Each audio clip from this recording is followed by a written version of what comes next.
Ayun, lahat po sila may kaso, no? At isa po sa may kasong 'yan, mga bossing, eto nga, Kapag nakipagtulungan Roque! Eto po susunod natin topic, mga kababayan, ano? Si Attorney Harry Roque, tinatakot po yung ating mga kapulisan, no? Lawyer. Sabi ko sa inyo yung grupo ni Panelo, grupo ni Roque, grupo sa madaling salita, grupo ng dating Pangulong Duterte, sama mo na si Kibuloy diyan, pati si Torion, may mga iba pong interpretasyon. May iba hong mga interpretasyon sa batas, no? Para lang mailigaw ang taong bayan. Diyos ko. Gusto niyo po mapakinggan kung ano sasabihin ni Roque? Ako ho, hindi lawyer. Oh, yung mga sasama sa Mimol Mauer dyan, mga DDS, sabihin nyo na, i-comment nyo na dyan. Mark, bakit? Lawyer ka ba? Hindi. Pero naiintindihan ko. Naiintindihan ko yung mga batas. Pero eto, yung mga to, ewan ko, naturing ang mga lawyer, pero iba ho ang interpretasyon. Pakinggan nyo ho, mga bossing. Nandiyan si Bench M. Saison, League of Legend and Blog. Sabi niya, PBBM lang ang sakalam. Kapag ang isang pulis ay sumunod sa utos na dakipin ang presidente sang-ayon sa order ng ICC, di kulong. Di ba, mga kababayan? Kulong.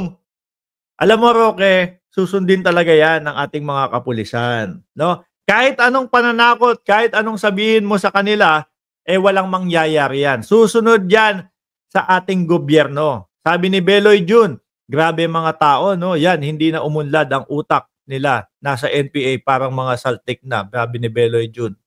Sabi ni Anthony Dean, hi Mark, watching from NYC. Ay naku, nandyan ako next week sa NYC.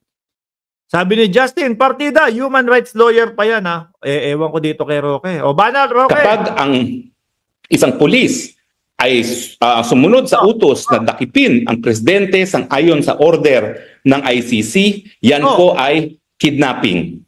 Wait lang. Paano kung ang ICC ay kidnapping daw? Paano kung ang ICC kumonekta sa Interpol na hanggang ngayon maganda ang relasyon ng Pilipinas at ang Interpol, tas si Interpol kumonekta sa Philippine National Police, paki-aresto to kasi connect-connecta sila. Paano yun? Di ba legal yun? Kidnapping daw po. Ang ginagawa ni Roque, mga bossing, tinatakot po yung ating mga kapulisan. No?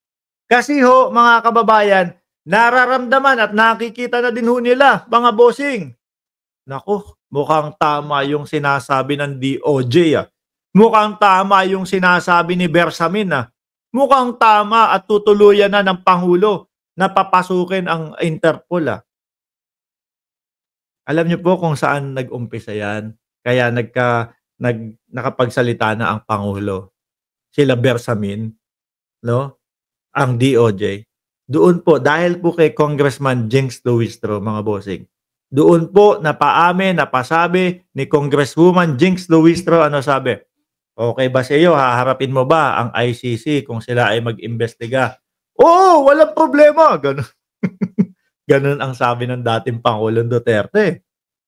Di sagot ng DOJ, sagot ng Pangulo, kung okay naman pala sa kanya wala tayong magagawa. Di sundin natin kung ano yung wish niya. Di ba? Tinatakot yung mga PNP. Banat pa. Serious illegal detention. Bakit po? Kidnapping at serious illegal detention daw po. Bakit? Sabihin mo nga, bakit? Kasi kinakailangan ang warrant of arrest issued by a Philippine judge. Paano kung kasapi pa tayo doon sa ICC dati?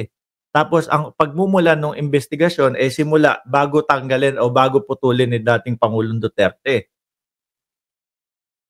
Di ba? Hindi naman all the time Philippine judge. Paano yun, Roque? At ang ICC warrant of arrest ay issued by a foreign judge na kung tayo ay miyembro pa ng ICC, po pwedeng makonsidera na parang isang warrant of arrest na in-issue ng hukuman din sa Pilipinas. Paano nga pag inutos ng ICC doon sa Interpol? Ang Interpol, maganda ang relasyon natin sa kanila. Paano nga yun, Roque? Susundin at susundin pa din yan. Di ba? Kasi ang pinambabala na lang po nila, mga kababayan, wala na tayong connection sa ICC. Putol na. Unang-una, no, nag-iimbestiga na po, mga kababayan, ang International Criminal Court kay dating Pangulong Duterte nung umpisa pa lang po. Ngayon, mga bossing, nalaman ni Digong, ako iniimbestigahan. O sige, kumalas na tayo dyan sa ICC. Kaso pasok pa tayo doon. Pag sinabi, eto, Interpol, napatunayan namin, napag-aralan namin, etong isa-serve namin na warrant, pasok doon sa panahon na konektado pa ang Pilipinas sa International Criminal Court, pakiserve ang warrant of arrest kay Digong. Tapos, yung Interpol ko konekta doon sa PNP.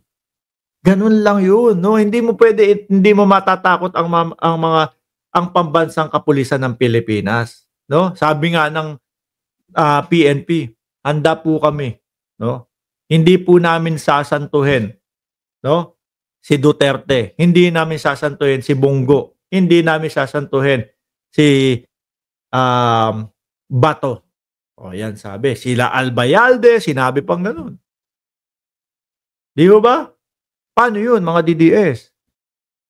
Baka hindi na umuwi ng Davao si Bato. No? Baka umuwi na sa Netherlands. Matulog na sa The Hague. Hindi ho sa Hague, ha? The Hague. Sabi ni Platlik Minya, mapapahiya na naman ang dilaw. Sige, ICC. Ganyan din yung sinabi ho ng mga DDS, mga kababayan dati. Ano, pahiya na kayo?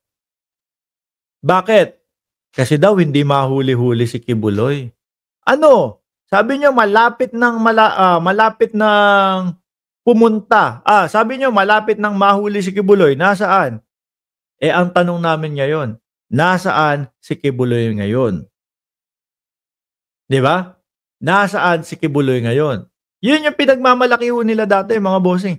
At ganun din po ang magiging istorya nitong si Harry Roque, mga kababayan. Sasabihin nila, bakit hindi pa nahuhuli si Roque? Bakit hanggang ngayon nakakalaya pa din si Roque? At the end of the day, sosok pa din to sa Oblo. At pagpasok nito sa Oblo, matatagalan kung sakali na mag-stay siya doon. Bakit? Human trafficking ang ikinaso sa kanya, di ba? Sabi ni Platlik Menya, ano nangyari kay Kibuloy? Ayun, pasok sa Oblo. Di ba? Ngayon, tinatry ni Kibuloy na magkaroon ng house arrest o ng hospital arrest. Mukhang malabo. Di ba? Sosok pa din sa Oblo yan. At, kung sakali man malusutan ni Kibuloy, no? Direkta yan doon saan? Sa FBI naman.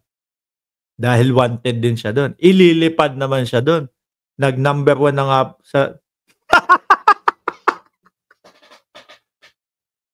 Si Kibuloy, nag-number 1! Saan? Saan banda? Anong survey pinanonood nyo? Nag-number 1 si Kibuloy? Number 1 saan? Panggagahasa? Number 1 sa panggagahasa, di umano, si Kibuloy. Doon ba nag-number 1? Number 1 na magpamasahe? Maniniwala pa ako yang si Kibuloy mag-number 1. Pag tumakbo ng mayor yan. No? Pag tumakbo ng mayor doon sa loob ng kulungan, posible 100% mayor agad siya. No? Pero senador? Senador ang tinapa. Ano yan? Baka sa SMA na nga. No? At umaasa pa kayo talagang mananalo si Kibuloy, ha? Pero dahil hindi na nga po tayo miyembro at paso na at wala, nung nagsimula ang investigasyon at nawala na nung jurisdiction ng hukuman, naku po, illegal detention na po ang mangyayari dyan kapag inaresto nila ang presidente. Talagang nananakot. Paano pag inaresto? Nakasuhan nyo yung PNP. Sige nga.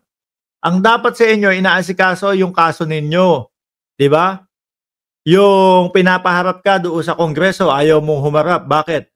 Kasi kapag ka humarap, dadalhin yung mga dokumento, malalaman na, uy, ito palang mga pera na to. hindi naman pala galing doon sa mga pinagbentahan ng lupa. Galing pala ito sa mga pogosisyon. O hindi nyo kami masisisi na isipin na ganyan. Bakit?